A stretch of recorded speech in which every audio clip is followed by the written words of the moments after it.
I paid for their wedding, their home, their IVF. At Thanksgiving they said we're cutting off negative people. So I quietly cut off $17.90. I was up before the sun, my joints stiff as always but my hands steady enough to measure flour, butter, and the puree I had made from pumpkins grown in the small patch of soil behind my house. The smell of nutmeg and cinnamon filled the kitchen. I pressed the dough with care, smoothing the edges of the crust. At 72, I no longer moved quickly, but I moved with purpose. Thanksgiving had always been the holiday where I felt most needed, most present, as if the act of bringing a pie meant I still had a place at the table. I wore my old blue cardigan, the one Preston used to tug on when he was a boy, and slipped the pie into its tin carrier. My phone buzzed just as I was setting it on the counter. It was Preston. "Mom?" he said, his voice tight. "Do not bring anything rustic. Miranda wants everything clean and modern this year." I stood there, the phone pressed to my ear, the smell of pumpkin pie wrapping around me like a shawl. "Rustic?" I asked. "It is just pie, Preston. Pie for family." He sighed, heavy, impatient. "Mom, you know how Miranda feels. Just do not make a big deal. Come, but please, no extras." He hissed, "No extras." He hung up before I could answer. I set the phone down slowly, staring at the pie. For a moment, I thought of leaving it behind, but then I thought of Clara. She had whispered to me last year, when no one was listening, "Grandma, I love your pie." I decided I would carry it with me, whether or not anyone ate it. The drive to Preston's house was long enough for me to replay memories of past Thanksgivings. Laughter in cramped kitchens, children running through yards, the smell of roasted turkey that clung to sweaters for days. Back then, I never imagined food could divide a family. I thought food meant welcome. When I arrived, Preston's home was bright with lights strung across polished walls. Cars lined the driveway, sleek and new. I parked at the far end, pie balanced carefully in my hands as I walked to the door. Inside, laughter and music spilled out. A waiter, yes, they had hired staff this year, opened the door and looked at me with polite surprise. I smiled, though my heart was thudding. Miranda swept into the room wearing a silver dress that shimmered under the chandelier. She kissed cheeks, posed for photos, her voice crisp and commanding. When she saw me, her smile faltered just slightly. Her eyes dropped to the tin in my hands. "Agatha," she said, loud enough for the guests nearest her to hear, "what is that smell? It clings. It is so nostalgic."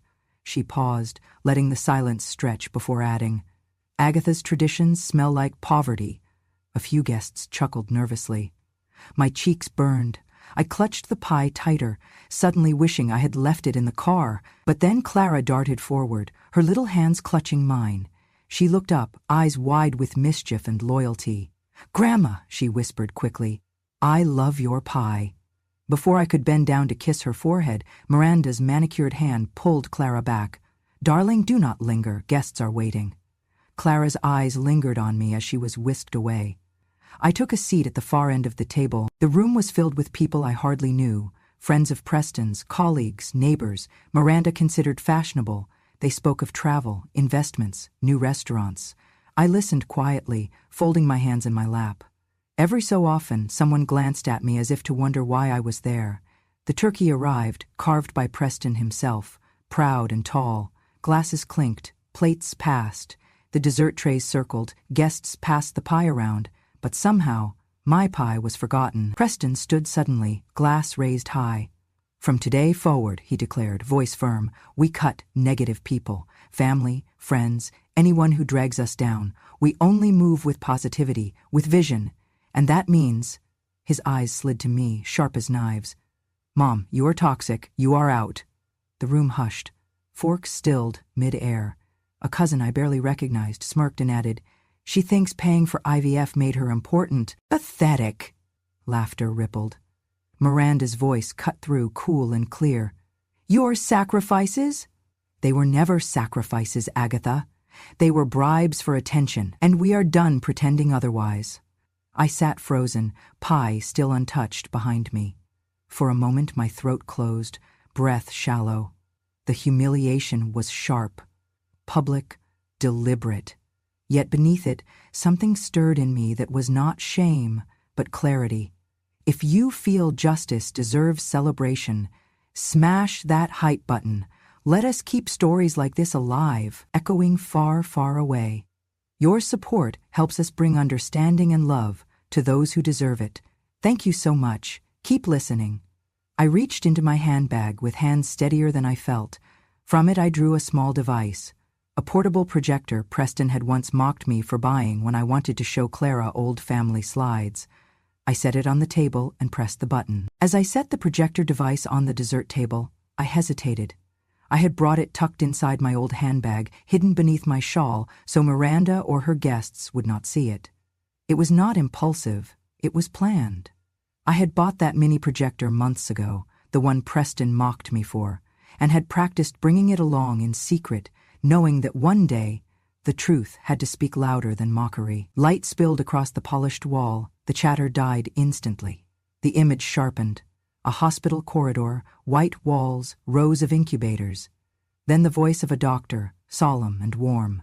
Thanks to the donation of $17.9 million from Agatha Winslow, thousands of children will be born with hope. Gasps shifted, craning their necks. Someone fumbled with a phone, capturing the moment on video. Miranda's smile cracked. Preston's face drained of color. On the screen, text appeared. The Negative People Fund, in honor of Agatha Winslow. I sat back, folding my hands in my lap, as the silence in the room grew heavy, broken only by the quiet whir of the projector. A woman across the table whispered, $17.9 million? Another voice, incredulous, asked, "She did that?"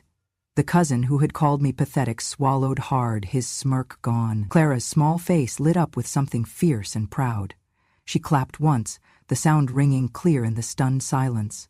The projector clicked off, leaving only the glow of the chandelier. The room seemed darker now, heavier. Miranda stood stiff, her hands trembling slightly around her glass. Preston sat down slowly, eyes darting between me and the guests, whose gazes had turned cold upon him. I said nothing. I did not need to. The truth had spoken louder than I ever could. I remember the early mornings in that small classroom, fluorescent lights buzzing overhead, worn linoleum floors, and rows of hospital beds. I taught nursing, wound care, vital signs, bedside manner at a local community college. I believed care was love made visible.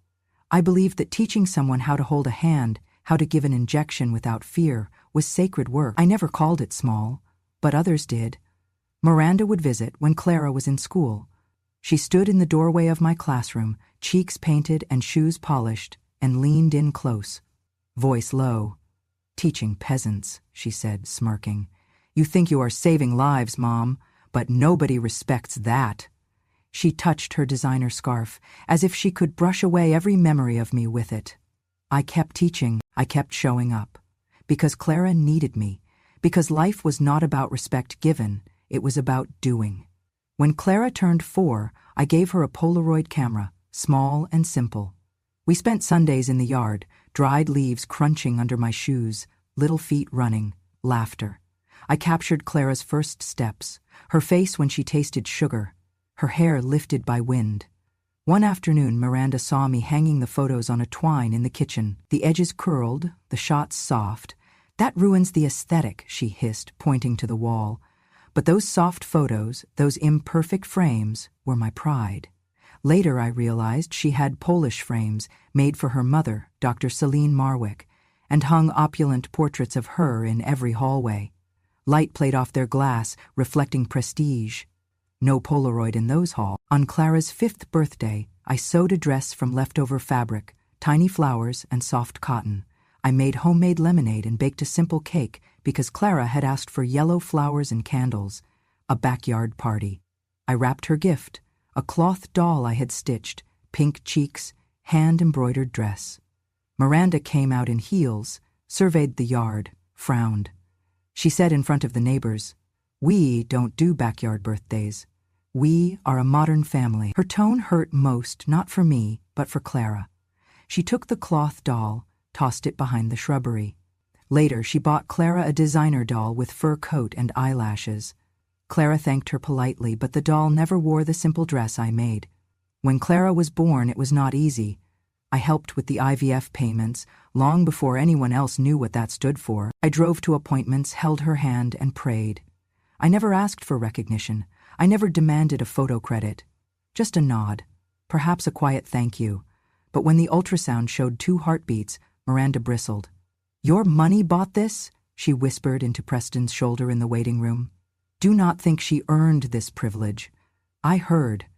I kept my eyes on the screen as they labeled the image, Baby A, Baby B, and I saw 2 tiny hearts flickering. I believed those hearts were mine as much as Clara's. Years passed. I retired, but never from being grandma. I painted, I sewed, I baked. I mailed handmade quilts for birthdays. I told stories of my childhood, of a house with no electricity, of walking to school in the rain, of my father singing softly despite hunger. Miranda dismissed those stories as quaint. "You romanticize hardship," she said once at a dinner party. "Nobody wants to hear about where you came from." She placed her hand over Clara's mouth when she responded, "Grandma's stories are part of who I am." Clara looked at me from behind her mother's elbow. In that moment, pride and heartbreak warmed me both. It was during those years that I saw the pattern. Whenever I offered something simple, Polaroids, cloth dolls, homemade dresses, backyard sunshine, Miranda saw disorder. When she offered gold, fabric labels, staged photos, velvet cakes, she saw tradition. When I spoke with Clara about old recipes for pumpkin pie and fresh bread, Miranda called them rustic, tacky. When she cooked French food with butter and cream for guests, she embodied modern. When I whispered blessings in our old language, she frowned and called it an accent. When I smiled, she said I was trying to steal attention. But I was only being me. One day, Clara asked, "Grandma, why does Mom pout when you bring quilts and not when Aunt Celine does?" I paused. I loved Clara's questions. I knelt, touched her hair. "Because," I said, "sometimes people applaud those who shine bright and forget those who give light softly." Clara's eyes filled with unasked words. She stood quietly, but something changed in her that day. I saw in her face that kindness mattered. Those names and labels could wound deeper than any knife. Through the years, I carried those wounds in silence, stitched them into my aprons and quilts. I held them behind polite smiles at dinner tables, nodded when compliments went to plate arrangements instead of food taste, ignored when Miranda spoke of style, media, image. I believed love would be enough. I believed my presence was enough. I believed in the arcs of time, until Thanksgiving. And in that quiet belief, I found strength I did not know I held. I called Margot Ellery on a Thursday morning, the sky pink over the rooftops. Her number felt familiar, steady. I had walked into her office many times before when Clara was tiny, when Preston needed legal advice for small business matters. But this time, I was not asking for business. I was asking for justice. I sat in her leather chair across from her in her downtown office, blinds angled so light slanted across heavy bookshelves. I told her everything. How Miranda had insulted my traditions, how Preston had said I was toxic, how Clara's drawings with my homemade gifts were treated like garbage. I told her I wanted to change my will. I needed it to protect what was real. Margot listened, nodding slowly, fingers steepled. "You have to do this quietly, Agatha," she said. "Don't answer them with anger. Let them reveal themselves. The truth, they will expose themselves in their own defense. You only need evidence, voice, proof." And she slid me a folder of forms, trust instruments, grant agreements, ways to create conditional inheritance. Her words were a lifeline. After that meeting, I went home, heart full of resolution. I started gathering the evidence I had buried. A photograph of Clara on her 6th birthday, hand-stitched dress I made, standing under a tree, a cloth doll in her hand. I had kept the photo even after Miranda had said that doll was cheap. I had kept it because Clara's joy was worth more than labels. I found the little cloth doll, its fabric faded, one seam loose. I wrapped it in tissue paper and placed it in a box labeled Proof. That night, I replayed recordings in my mind. There was Preston, in our dining room, when he thought I was in the kitchen, saying, loud enough for Clara to hear, "Mom's gifts embarrass us." His voice was sharp, dismissive. I had feared hearing that, but knowing it made something settle in me. A clarity, that their shame was not mine. Rosie Lewis, my friend from the first hospital where I taught nursing, heard about what had happened. She came by with a small flash drive containing videos she had collected over the years. Me teaching nursing students, volunteering at a reproductive health clinic, sitting on panels. There was also a document from the clinic confirming that I had pledged funds to research fertility and maternal health. I felt tears when Rosie handed me those papers. They were old, often silent in my memory, but now they sang loudly.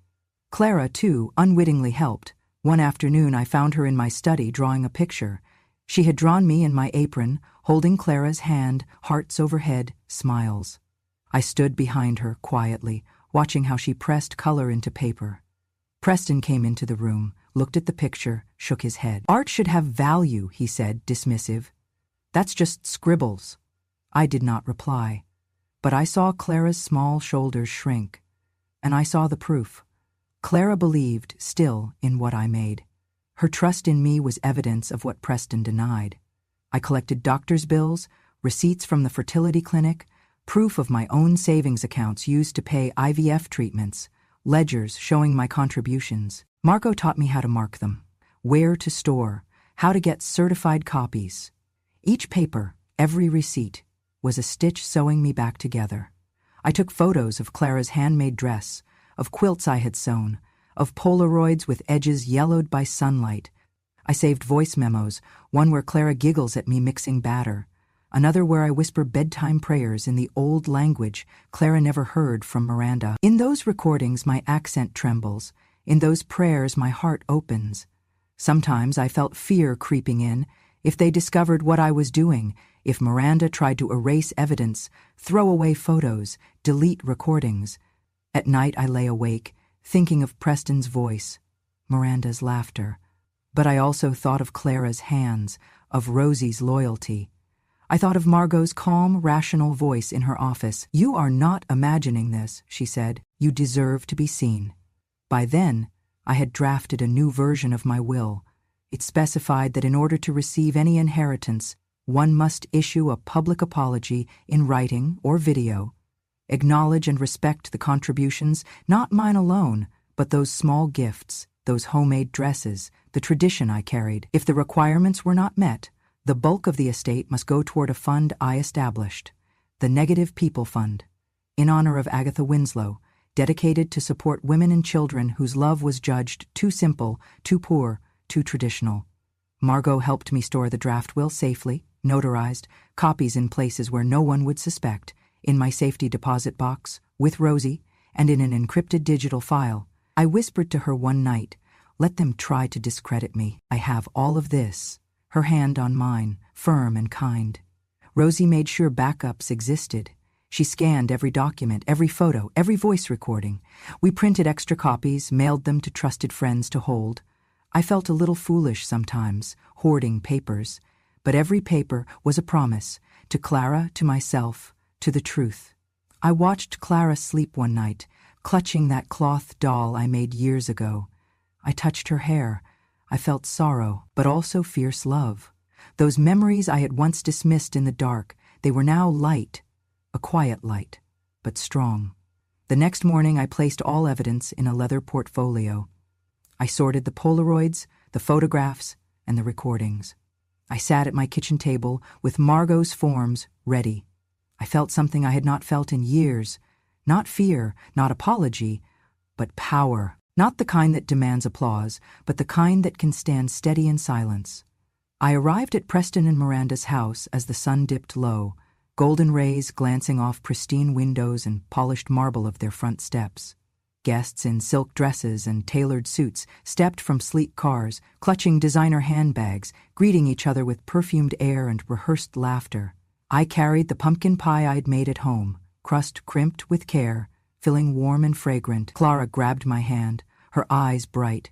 She had helped me mix the filling earlier, and the kitchen had smelled like cinnamon and safety.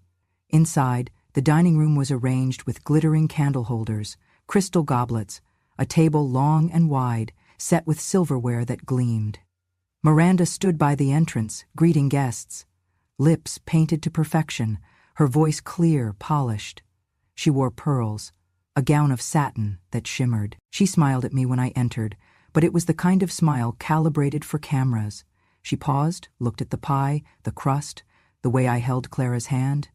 When I set the pie down on the dessert table, Miranda's eyes narrowed just slightly.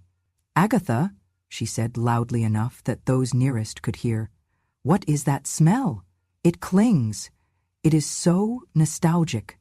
She paused, letting her voice carry across faces. "Agatha's traditions smell like poverty." A few guest laughs, muffled, polite. I folded my hands, felt heat in my cheeks, but lifted my chin, because Clara stood beside me, trusting me. Preston stood then, glass in hand. The clinking stopped. "From today forward," he said, voice firm, echoing in the hush, "we cut negative people.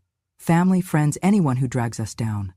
Mom, you are toxic. You are out." A cousin, one of many people at the table who had smiled at Miranda's jokes, chuckled. "She thinks paying for IVF made her important. Pathetic." Miranda raised her eyebrows, a smile of cold triumph curling on her lips. "Your sacrifices?" "They were never sacrifices, Agatha. They were bribes for attention." Clara's small hand tightened in mine. I looked down at her, eyes soft but full of sorrow. My throat itched. The dinner slowed, servings paused, cutlery still. The eyes of guests flickered between me and them. I had brought the projector with me, not out of impulse but preparation. Tucked deep in my handbag beneath a folded shawl, it had traveled quietly beside me like a secret waiting for its moment. Months ago, when Preston mocked me for buying it to show Clara our old family slides, I had simply smiled. Now it has become my quiet rebellion. I had practiced setting it up, tested its battery, rehearsed what I might say, not that I planned to say much, because the truth, when shown clearly, did not need many words. I stayed quiet. I swallowed the lump in my throat. I focused on Clara's face, confusion, hurt, a little hope, because I needed her to know there was truth, even in this moment of disgrace. Then I reached into my purse, with hands that trembled slightly, found the small, portable projector I had packed. Guests shifted, murmured. I placed it on the table, clicked it on. A hush fell. Images flickered on the wall, sterile white halls, incubators, children's bassinets. A doctor's voice, measured and clear. "Thanks to Agatha Winslow's donation of $17.9 million, thousands of children will be born with hope." Gasps. Some hands flew to their mouths, some faces paled. Miranda's smile froze. Preston's cheeks drained. I watched the shadows move as the light from the projector cut through the luxury drapery. Then, almost unheard of over the room's sudden stillness, I heard the telltale beep of a phone. Someone live streaming. I saw a flash of light, a screen held up, recording. The clip would reach beyond this room, beyond this house. Miranda stood stiff. Preston swallowed. Clara's eyes glistened. Silence stretched. Then a woman guest, voice trembling, said, "17.9 million?" Another whispered, "She did that?" The projector blinked off. The luxury room seemed darker, expensive silence pressing. Mirrors reflecting faces of guilt, embarrassment. I said nothing. I had nothing to prove now. The truth had spoken. Clara leaned into me. She saw me. In that moment, I saw dignity settle in her eyes, stronger than fear. The room would be changed forever. I watched it all unfold on my phone, in the quiet of my living room, heart pounding like a drum. The video from Thanksgiving had gone viral. Social media feeds exploded with the "negative people save lives" hashtag that I never imagined would trend, yet there it was, glowing in hardly believable blue and white. Someone had posted that quote, cheap or priceless, under a photo of Clara hugging the cloth doll I made, the very one Miranda had thrown behind the shrubs. Comments poured in. "True love does not come with designer labels. Heartbreakingly beautiful. She paid, they shamed. She saved." Reporters called. A local news anchor asked, "What is the Negative People Fund in honor of Agatha Winslow?" A hospital representative confirmed, yes, the name was official. The fund had been established months ago, quietly, while Miranda and Preston were busy polishing their image. Now the world knew. $17.9 million earmarked for fertility research, maternal care, for people like me, who raised love, not applause. Then netizens dug back into old photos. One user posted a split image. Left, Clara in her cloth dress, wide smile, cloth doll in lap. Right, the same Clara years later, blonde Barbie-style doll in designer clothes, tight smile. Caption, cheap or priceless? It was shared thousands of times. I held my breath seeing joy on Clara's face in the old photo, sorrow in the new. So many people wrote, "This brought me to tears." My grandmother made quilts, not brands. The media turned to Celine Mierwick, Miranda's mother. She had always been the standard-bearer of prestige in our circles. They asked her on TV, radio, "Do you agree with your daughter's comments about Agatha?" Celine's lips parted, closed again. "I have nothing to say," she finally said. Her silence spread farther than any statement. It felt like betrayal. The public sensed something rotten in the story when even pride itself refused to speak. Miranda and Preston tried to respond. Miranda posted something polite, "Family is complicated." Preston tweeted about legacy and moving forward with positivity. But the damage was done. Memes spread. Couple mocked grandma who built their life. People remixed clips of Miranda turning up her nose at the pie, juxtaposed with Agatha teaching nursing students, holding Clara, donating for IVF. Friends of Miranda's who once posted her glamorous photos quietly deleted them. Supporters dropped off. Clients canceled bookings. Someone created an art meme, a curtained stage where Miranda stands under spotlight, puppet strings in her hands. Beneath, Agatha stands in soft light, holding Clara and the cloth doll. Label, "Who is the real artist?" At night I lay awake by my window. The world outside was calm, unaware of storms, but on my phone comments rose like tides. A woman from Texas wrote, "My grandma was always negative. Now she's the reason I exist." A nurse I once trained posted, "She taught me dignity in simplicity." Clara, asleep in her bed, wrapped in the same quilt I sewed, didn't know yet that her life had become like a mirror reflecting truth. When I closed my eyes, I saw Miranda's face shrinking in the face of exposure. Preston tapping his foot, phone pressing to his ear. Not calls of apology, but reporters asking, "What is negativity now?" Clara, in dreams maybe, repeated the phrase I whispered to her once, "Your worth is never counted by what you are not, but by what you are." And at that moment, I felt I had already won. Not trophies, not lawsuits yet, but hearts. The world was listening. The seed of truth I planted with photographs, quilts, recordings, the doll, all reached deeper than their shame could hide. When people say Grandma was just being negative, they now say Grandma saved lives. I stood in the courtroom, heart in my throat, as the judge called the case. Agatha Winslow versus Preston and Miranda Hale. The benches were wooden, the air thick with whispered tension, people leaning forward, lawyers in dark suits rustled papers. I felt Clara's small hand in mine beneath the table, her fingers trembling. Margot Ellery stood for me, clear-voiced. Across from her, Miranda's lawyer rose, brows knit. He spoke first. "Your Honor, it is the defense's position that Agatha Winslow's mental capacity is in question. At 72, she has shown signs of confusion, emotional distress. We contend that this new will was made under duress, manipulated by those seeking publicity. The grant to the Negative People Fund is not valid because she was not clear-headed." I closed my eyes briefly. I remembered the afternoons assembling evidence, voice memos, photos, every scrap. I remembered Preston sneering, Miranda's glare. Then Rosie stepped up. She carried a folder of photos, Clara in hand-stitched dress with doll, images of Agatha teaching nursing, volunteering in fertility clinic, printouts of voice recordings, Preston saying, "Mom's gifts embarrass us." She handed the law clerk the tape, clear and crisp. The courtroom sat up. Next came neighbors. One had seen Miranda throw away the cloth doll. Another had seen Clara hide Polaroids under her bed because her mother said they were cheap stuff. The exhibits, doctor's bill from the fertility clinic, bank statements showing Agatha's $17.9 million donation, written pledge confirmations, all verified, all real. Then Clara was called to the stand. Her voice was small, breath-shaking. "Your Honor," she said, "I never felt poor with Grandma. I only felt loved." Tears glinted in her eyes. She showed the judges one of the pictures, the cloth doll, the dress, her smile, every stitch, every imperfect seam, every joy caught in sunlight. Miranda's lawyer leaned forward. This child is being manipulated by her grandmother and those seeking profit. Margot stood firm. The judge observed each side. Clara looked at me, eyes full. I swallowed. After deliberation, the judge cleared her throat. She spoke in measured tones.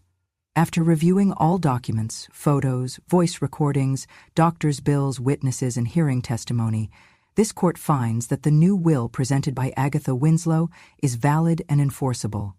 Ms. Winslow was of sound mind at the time, and no evidence of undue influence or duress is found. Therefore, Preston Hale and Miranda Hale are hereby removed from entitlement to her estate under the previous will. All inheritance and control shall vest with the trust established as the Negative People Fund, in honor of Agatha Winslow. A stunned hush. Guests in the gallery gasped.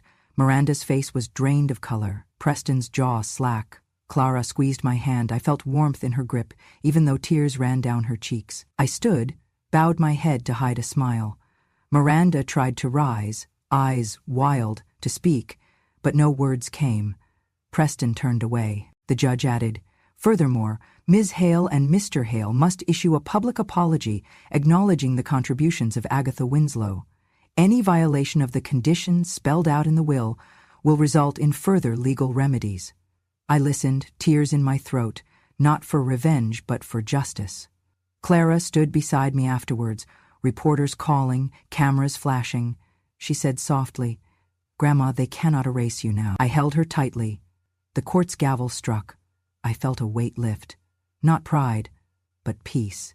They had tried to write me out of their story, but I had written a story too powerful to ignore. I watched the fallout like a slow sunrise, terrible and beautiful. The story of Thanksgiving humiliation, then Agatha's revelation at court, had become wildfire. Every news station ran her clip. Social media pages shared Clara's embrace with her grandmother more than the insult. Memes, editorials, commentary, everyone wanted to be part of the reckoning. The video of Clara hugging me in that cloth dress, the one Miranda had cast aside, was everywhere. Faces lit up in living rooms when people saw it. Real love, some said. Heart over brand, others. That image became a symbol. What respect looks like, what humility looks like, what honor looks like.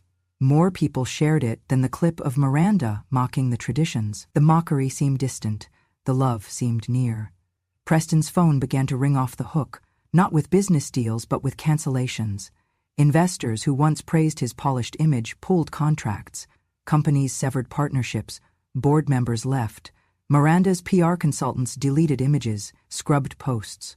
All those glamorous events, all those magazine spreads, it could not stay afloat when the foundation was shown, as built on shame. Miranda's world was small and loud. PTA mothers whispered, neighbors who once greeted her at church crossed the street, parents of Clara's classmates looked away, children's birthday party invites stopped coming.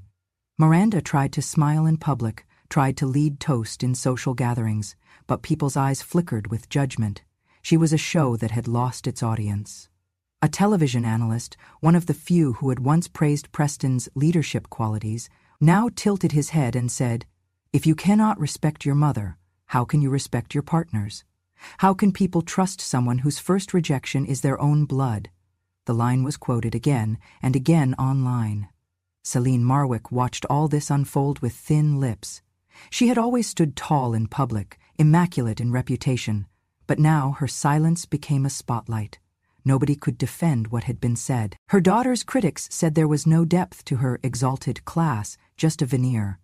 The social network that rose up around playdates, fundraiser committees, charity galas, they all backed away. I received a letter in a crisp envelope from one of Preston's biggest investors. "Regrettably, we must withdraw our funding. Our values cannot align with actions of humiliation and erasure." Another one. "The board finds it best you resign." Within weeks, the company sank into debt, lawsuits for breach of contract, loss of revenue. At home, Miranda stood in her wardrobe, staring at racks of clothes, dresses still tagged, shoes untouched. Outside, the gardeners trimmed bushes, the cars sat unused. I felt no pleasure in seeing it. Pleasure felt cheap. But I felt something else, vindication. A sense that long-standing wrongs were finally named, seen, held to account. Clara came over after school and hugged me tight. She said, "Grandma, People are finally seeing you. I held her. Her head rested on my chest. I felt the rise and fall of her breath, small but steady. She did not need to say more. The world had said it for her. That night I looked out at the house lights across the street, once mirrors of success for Miranda. I saw windows dark, rooms empty. I saw a silhouette there, but the hubbub had moved on. The stage had collapsed. The applause had withered. I did not laugh. I did not gloat. I just exhaled, deep and clean. The house of false shimmer, built on mockery and silent judgments, was falling. The power it held was evaporating, and somewhere in that decay, new life was stirring. Communities formed around those who had been dismissed. Women who had been called negative, mothers who had been mocked for accent or tradition, they were finding space to foster respect. Clara was drawing again, smiling, making art in my kitchen. Rosie visited often with quilt scraps. We sewed together, laughed, and shared recipes. In the ruin of their false world, the truth reigned. In the collapse of their vanity, love stood unshaken. In the absence of their praise, respect found its voice. And I, Agatha Winslow, held my head high, not because they lost, but because I never stopped being worthy. I stood behind the ribbon, hands trembling just a little, as the crowd gathered before the Winslow Center for Family and Care. The building glowed in the morning sun, its windows broad, its doors wide, and a banner overhead that read, "A place where love is not measured by labels." Clara stood next to me, her small hand warm in mine. We shared a smile. Today was more than an opening, it was restoration. Miranda did not come. Preston whispered something into his phone, but he stayed away. I heard later he said he didn't want to face the shame. That was fine with me. I had built nothing for their approval. I built for those who needed it. Margot Ellery, robed in modest navy, stepped forward. She cleared her throat. Today we open this center with the hope that every mother, every child, every family judged for being too simple, too traditional, too negative, will find safety here. Applause rippled through the crowd. Mothers in wheelchairs, fathers with small businesses, children clutching handmade dolls, volunteers with soft eyes. Rosie stood in the back, her quilt slung over her shoulder, nodding. Clara held giant scissors, ribbon bright red between her hands. I knelt, whispered in her ear, "You deserve something real that lasts." She looked at me, smile wide and steady, and snipped. The ribbon fell away. Clara's laughter mingled with the choir song behind us, and then, as if in response, volunteers carried forward the old Polaroid album I had long thought lost. The one Miranda found cheap and threw away.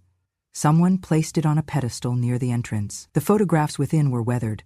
Clara in her cloth dress, the cloth doll in her lap, our hands messy from pie, our smiles imperfect in golden afternoons. People gathered, leaning in. Clara's finger paused over one photo. She pointed, and I bent down. "That was the day I thought sunshine was safer than anything else," I said. She pressed the image. "Grandma," she whispered, "that was love." There was truth in her voice. Reporters snapped photos. Flashbulbs popped. A headline born at that moment. She was cut off for being negative. She cut them off for good and gave life. I saw my face on screens, not graceful, not youthful, but honest. Lines of years, hands of work, eyes that had held grief and gratitude in equal measure. I stood still before the cameras. They asked if I was proud. I said they erased me with silence. I answered with life. A mother in the crowd cried quietly. A little girl held my skirt. Clara stood tall beside me, her braid swinging. Volunteers led children through classrooms, one room for workshops in traditional crafts, another for fertility support counseling, and another quiet room of old recipes, stories, sewing, photos, heritage, as much as care. As the afternoon sun shifted, I looked out over the courtyard. The laughter of children, some born through IVF, some simply born to parents who believed. They played under the shade of trees I had helped plant here. The scent of fresh quilts, of cinnamon pies made by others, of voices in many accents, singing songs mothers had taught them. It was chaotic in its beauty. Backstage guests included people I had never known, young mothers who said, "Thank you." Nurses I had taught long ago, their faces lined with years, their voices soft with respect. One woman handed me a small card. Your tradition saved my daughter's hope. I name her after your pie. I held it against my heart. Clara tugged my sleeve. Grandma, was I wrong to love your quilt? I looked down. Never, my dear. Quilts heal bones, she giggled. She reached up and kissed my cheek. In that moment, I felt more than gratitude, I felt inheritance. Legacy. Miranda's name was spoken only once during the dedication. Margot said, "This center is for all who were silent, for people who were told they did not belong, for people like Agatha Winslow." No invitation to her, no apology necessary. My actions spoke. As dusk fell, fairy lights twinkled around the entrance. Clara and I walked the halls together. She ran her fingers over quilts sewn by elderly women of our community. She pressed against the wall where a photograph of Agatha teaching nursing students hung. Her eyes were full. I sat by the window in the reception hall, Clara beside me, a cup of hot tea between us. The song of children drifted through open doors. I looked out toward the Polaroid album, under the spotlight near the entrance. I thought of the years I swallowed insults, the many Thanksgivings I carried, hoping someone would taste more than flavor, that someone would taste kindness, respect. Today they did. Clara leaned her head on my shoulder. "Grandma, people will remember you," she said. Her voice is soft but certain. "I will tell them." I smiled, though tears threatened. "And I will live by their telling," I replied. The center's doors remained open into the evening, the courtyard buzzing with voices, candles flickering in windows, shadows dancing. They once tried to drown me out with cringe, with sneers, with silence. But here, now, there was music, love, dignity. There was a legacy. I am Agatha Winslow, and I will not be erased. Thank you for listening to Agatha's story, where silence met strength and tradition triumphed over scorn. If her journey moved you, inspired you, or reminded you of someone you love, do not let her voice fade. Subscribe to Grandma True Stories for more real, powerful tales of women who refuse to be erased. Your support helps us honor their legacy and keep their wisdom alive, for you, for me, for generations to come. Until next time, stay kind, stay strong, and always remember, the quietest voices often carry the loudest truths.